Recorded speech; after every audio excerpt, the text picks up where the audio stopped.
Hi സുഹൃത്തുക്കളെ,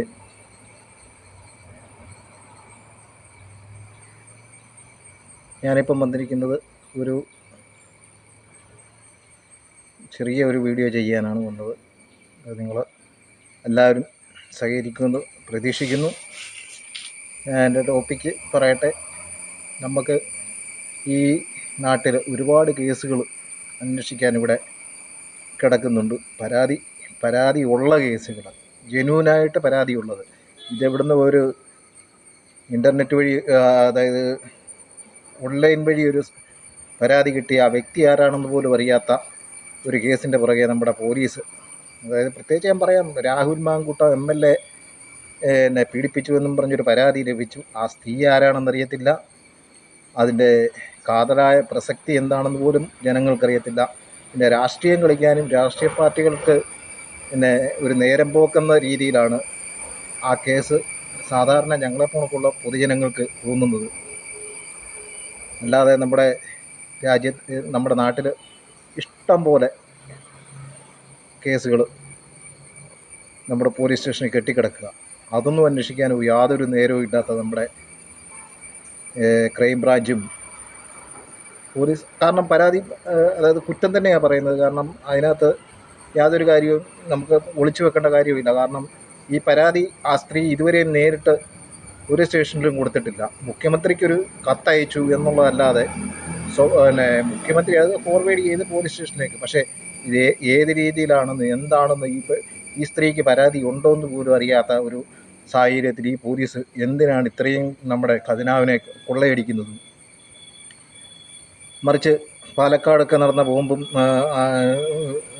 bomb പൊട്ടിയതും, തൃശ്ശൂരും കണ്ണൂരും ഒക്കെ വീടിനുള്ളിൽ ബോംബ് പൊട്ടിയതും ഒക്കെ ഇഷ്ടംപോലെ നമുക്ക് നമ്മുടെ ലൈവിൽ കണ്ടുകൊണ്ടിരിക്കുന്നത്. ഇത് 6-7 വർഷത്തിന് 3-4 വർഷത്തിന് മുമ്പ് എങ്ങനെയോ എന്തൊക്കെയോ സംഭവിച്ചു എന്നും പറഞ്ഞൊരു സ്ത്രീ വിളിച്ച് പറഞ്ഞതിൻ്റെ പേരിലാണ് ഈ പോലീസ് ഇത്രയും കാശ് മുടക്കി ബാംഗ്ലൂർ ഗർഭചിത്രം നടത്തിയോ ഇല്ലയോ എന്ന്, ഇല്ലാത്ത ഗർഭം ഉണ്ടാക്കി പോലീസ് കേസെടുക്കാൻ പോയ ഒരു അവസ്ഥയായിരിക്കും.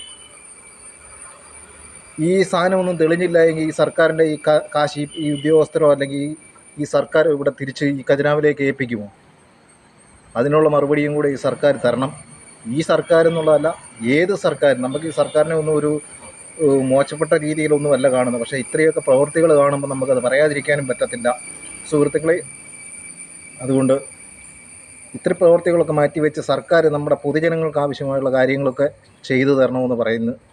കാരണം ഇവിടുത്തെ ഒരുപാട് കേസുകൾ, തെളിയിക്കപ്പെടാത്ത കേസുകളൊക്കെ ഒരുപാട് കിടപ്പുണ്ട്. അതായത് നിലവിൽ കേസ് കൊടുത്ത് അതായത് വാദിയും പ്രതിയും ഒക്കെ ഉള്ള കേസുകൾ ഇവിടെ തെളിയാതെ കിടക്കുകയാണ്. അത് ഒരു അന്വേഷണവും ഇല്ലാതെ ഇരിക്കുന്ന ആ കേസുകളൊക്കെ സർക്കാരിന് ധൈര്യമായിട്ടും നീക്കാവുന്ന ഒരു കാര്യമാണ്. പക്ഷേ ഇല്ലാത്ത ഒരു കേസിൻ്റെ അതായത് ഓലപ്പടക്കമാണെന്ന് പറഞ്ഞിട്ട് അതിനകത്ത് വെടിമരുന്നുണ്ടോ എന്ന് നോക്കി നടക്കുന്ന ഒരു പോലീസ്, അതായത് നനഞ്ഞതാണോ നനയാത്തതാണോ എന്ന് ഇന്ന് വരെയും കൃത്യതയില്ലാത്ത ഒരു കേസാണിത്. ഓലപ്പടക്കം നനഞ്ഞതാണോ നനയാത്തതാണോ എന്ന് കത്തിച്ച് നോക്കിയാൽ പോലും അത് പൊട്ടുമോ ഇല്ലയോ എന്ന് പോലും അറിയാത്ത ഒരു കേസിൻ്റെ പുറകെയാണ് നമ്മുടെ ഇന്നത്തെ പോലീസ് സംവിധാനങ്ങൾ മുന്നോട്ട് നീങ്ങുന്നത്. ഈ ബാംഗ്ലൂരൊക്കെ പോയി ഏത് ഹോസ്പിറ്റലിൽ ആരുടെ ഗർഭം അലസിച്ച കഥയാണ് ഈ ചോദിക്കുന്നത്? നാളെ വേറൊരു സ്ത്രീയും വന്ന് ഒരു വോയിസ് ക്ലിപ്പ് വന്നു കഴിഞ്ഞാൽ ഈ പോലീസ് അവരുടെ പുറകെയും പോകത്തില്ലേ? അത് ആരാ എന്താ? ഇന്ന് ഈ മിമിക്രിയും AI സൗണ്ട് സിസ്റ്റമൊക്കെ ഉൽപ്പാദിപ്പിക്കപ്പെടുന്ന ഈ രാജ്യത്ത്, ഈ നാട്ടിൽ ബാംഗ്ലൂരാണോ ഡൽഹിയിലാണോ ഇനി മഹാരാഷ്ട്രയിലാണോ ഇനി അറബ് രാജ്യങ്ങളിലാണോ ഇത് സംഭവിച്ചതെന്നും പറഞ്ഞുകൊണ്ട് ഈ പോലീസ് അവിടെയെല്ലാം പോയി ഇത് അന്വേഷിക്കേണ്ടി വരത്തില്ലേ? ആ സ്ത്രീക്ക് താല്പര്യമില്ലാത്ത ഒരു കേസ് എന്തിന് ഈ സർക്കാർ ഇത്രയും താല്പര്യപ്പെട്ട് എടുക്കുന്നു? ഒരു MLA കുറ്റം ചെയ്തു കഴിഞ്ഞാൽ ആ സ്ത്രീക്ക് ഉത്തരവാദിത്വം 100% ഉണ്ട്. ആ സ്ത്രീ അവിടെ വന്ന് പരാതിപ്പെടുക എന്നുള്ളതിൻ്റെ പൂർണ്ണ ഉത്തരവാദിത്വം ആ സ്ത്രീയിൽ നിക്ഷിപ്തമാണ്. അല്ലാതെ സർക്കാരിന് മാത്രമല്ല. സർക്കാർ ബുദ്ധിശൂന്യമായിട്ടൊക്കെയാണ് സർക്കാർ ഡിപ്പാർട്ട്മെൻറ്റുകളും സംവിധാനങ്ങളും ഒക്കെ നിലനിൽക്കുന്നത്. കാരണം ഇത് ഞങ്ങളെപ്പോലുള്ള പൊതുജനങ്ങൾക്ക് ആവശ്യമുള്ള ഒരു ഡിപ്പാർട്ട്മെൻറ്റാണ് പോലീസ് ഡിപ്പാർട്ട്മെൻറ്റ്. കാരണം ഞങ്ങളുടെയൊക്കെ ആവശ്യങ്ങളൊക്കെ സംരക്ഷിക്കാനൊക്കെയാണ്. ഞങ്ങൾക്ക് പരാതി ഉള്ളവർക്കും പരാതി ഇല്ലാത്ത ഞങ്ങളുടെ സംരക്ഷണത്തിന് വേണ്ടിയാണ്. കാരണം ഈ പരാതി ഇല്ലാത്ത ഒരു ഇമെയിൽ വന്നിട്ട്, ഒരു ഇമെയിൽ എവിടുന്നോ വന്നു, അല്ലെങ്കിൽ ഒരു ഓൺലൈൻ പരാതി വന്നു, ഈ പരാതി പ്രതിപ്പെട്ട ആരാണെന്ന് പോലും ഈ പോലീസിന് ഇപ്പോഴും വ്യക്തമല്ല. അങ്ങനെയുള്ള ഒരു കേസിനകത്ത് ഈ ഗർഭചിത്രം നടത്തി എന്ന് പറഞ്ഞ് ഏത് ഹോസ്പിറ്റലാണ്, എങ്ങനെയാണ്, ഏതാ സ്ത്രീ വല്ലതും പറഞ്ഞിട്ടുണ്ടോ സർക്കാരിനോട്? ഈ മൊഴിയെടുക്കണമെന്ന് ഈ സ്ത്രീയെ ഡയറക്റ്റ് അങ്ങ് മൊഴിയെടുത്താൽ പോരെ, എന്നിട്ട് പിന്നെ അന്വേഷിച്ചാൽ പോരെ? ഇതൊന്നും ചെയ്യാതെ ഈ കേസ് ഏറ്റവും അവസാനം ഒന്നും തെളിവില്ല എന്നും പറഞ്ഞ് തള്ളിക്കളയാനാണോ ഈ സർക്കാരിൻ്റെ ഉദ്ദേശം? കാരണം ഈ സർക്കാരിൽ നിന്ന് സാമ്പത്തിക പ്രതിസന്ധിയിൽ മുന്നോട്ട് നിൽക്കുന്ന ഒരു സർക്കാരാണ്. കൃത്യമായിട്ടും പറഞ്ഞു കഴിഞ്ഞാൽ കമ്മ്യൂണിസ്റ്റ് പറഞ്ഞാൽ എനിക്ക് നല്ല ഇഷ്ടമുള്ള ഒരു വ്യക്തിയാണ്. കാരണം എനിക്ക് ഏറ്റവും വലിയ ഇഷ്ടമുള്ള ഒരു ഇസമാണ് കമ്മ്യൂണിസം. അംബേദ്കറിസം കഴിഞ്ഞാൽ ഏറ്റവും വലിയ ഇഷ്ടമുള്ള ഒരു പ്രസ്ഥാന ഞാൻ സാധാരണ ജനങ്ങൾക്ക് ആവശ്യമുള്ള ഒരു ഇസമാണ് കമ്മ്യൂണിസം. പക്ഷേ കമ്മ്യൂണിസത്തിനകത്ത് ഇത്തിരി തെമ്മാടിത്തരങ്ങളൊന്നും അല്ലെങ്കിൽ കമ്മ്യൂണിസ്റ്റ് സർക്കാർ ഭരിക്കുന്ന നാട്ടിൽ ഇത്രയൊക്കെ തെമ്മാടിത്തരം കാണിക്കുക എന്നൊക്കെ പറഞ്ഞു കഴിഞ്ഞാൽ ഇതൊരു അങ്ങേയറ്റത്തെ ചതിയാണ്. ജനങ്ങളോടും സാധാരണ തൊഴിലാളികളോടും ഒക്കെ ചെയ്യുന്ന, തൊഴിലാളി വർഗത്തോടും സമൂഹത്തിനോടും ചെയ്യുന്ന അങ്ങേയറ്റത്തെ അന്യായമാണ് സർക്കാർ ചെയ്യുന്നത്.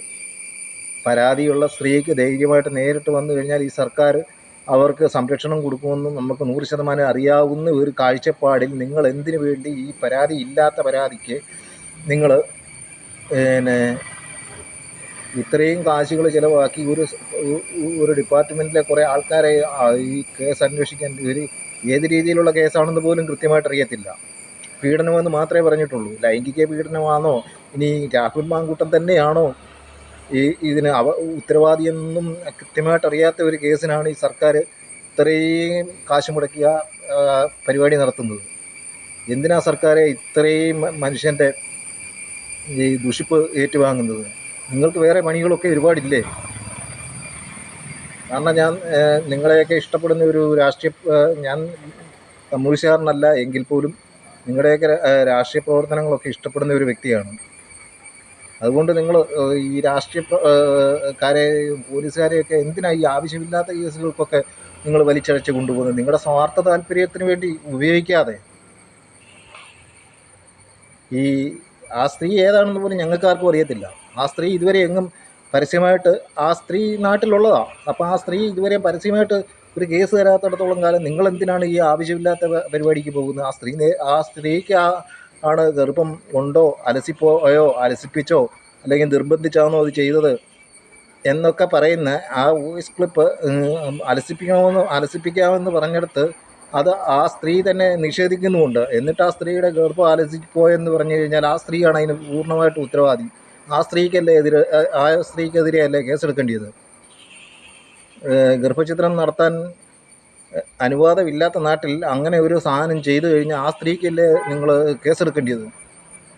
അതെന്ത് കാരണങ്ങളുണ്ടായാലും. അപ്പം പിന്നെ ആ സ്ത്രീക്ക് എന്താ കേസൊന്നും ഇല്ലേ? ഒരാൾ മാത്രമേ തെറ്റുകാരുള്ളൂ. നമുക്ക് ഗർഭചിത്രം ചെയ്യാം. അതായത് ആ കുട്ടി ഒരു കാരണവശാലും ജീവിക്കാൻ ഈ ഭൂമിയിലേക്ക് വന്ന് പെട്ട് കഴിഞ്ഞാൽ മന്ദബുദ്ധിയോ ബധിരതയോ ഒക്കെ വികലാംഗയോ ഒക്കെ ആയിക്കഴിഞ്ഞാൽ ആ കുട്ടിയെ നമുക്ക് സംരക്ഷിക്കാൻ വൈകല്യം ഉള്ള ആൾക്കാരാണെങ്കിൽ ആ കുട്ടിയെ നമുക്ക് ഗർഭചിത്രം ചെയ്യുന്നതിന് യാതൊരു വിഷയവുമില്ല. പക്ഷേ അതൊന്നുമില്ല, അങ്ങനെ ഒരു റിപ്പോർട്ടും ഇല്ല. അങ്ങനെയുള്ള ഒരു സ്ത്രീ ആണെങ്കിൽ പോയി ചെന്ന് ഗർഭചിത്രം നടത്തി കഴിഞ്ഞാൽ ആ സ്ത്രീക്കെതിരെ ആദ്യം ഒരു കൊലപാതകത്തിന് കേസെടുക്കാത്ത സർക്കാർ ആ സ്ത്രീ എവിടെയാണ് ഗർഭചിത്രം നടത്തിയെന്നും പറഞ്ഞുകൊണ്ട് തിരക്കി നടക്കുന്നതിനേക്കാളും ഒരു നല്ലത് ആ സ്ത്രീക്കെതിരെ ആദ്യം ഒരു കേസ് ഫയൽ ചെയ്തതിന് ശേഷം അപ്പോൾ ആ സ്ത്രീ തന്നെ എവിടെ വരും? കാരണം ആ സ്ത്രീ ഇതുവരെയും പോലീസ് സ്റ്റേഷനിൽ ഒരു പരാതിയും കൊടുത്തിട്ടില്ലാത്തടത്തോളം കാലം നിങ്ങൾ എന്തിനാണ് ആ കേസിൻ്റെ പുറകെ പോകുന്നത്?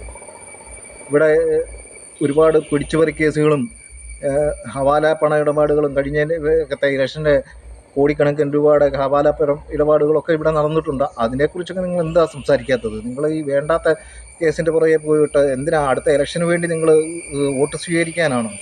നിങ്ങൾക്ക് തെറ്റുപറ്റുക അന്നേരം. മറിച്ച് നല്ല നല്ല കേസുകൾ കൊടുത്ത് ഈ സർക്കാരിനെ പൊതുജനത്തിന് നല്ലതാണെന്ന് അറിയിപ്പിക്കാൻ നിങ്ങൾ ഒരുങ്ങുന്നതാണ് ഏറ്റവും നല്ലത്. ഇത്രയും ഞാൻ ഈ ചെറിയൊരു വീഡിയോ കൊണ്ട് പറഞ്ഞു നിർത്തുന്നു. ഇനി എനിക്ക് ഒരുപാട് സംസാരിക്കാനുണ്ടെങ്കിലും നമ്മുടെ ദൈർഘ്യം കൂടുതലായതുകൊണ്ട് ഞാനിത് നിർത്തുന്നു. നിങ്ങൾക്ക് നന്ദി, നമസ്കാരം. എൻ്റെ ഈ ചാനൽ നിങ്ങൾക്ക് സബ്സ്ക്രൈബ് ചെയ്യണം.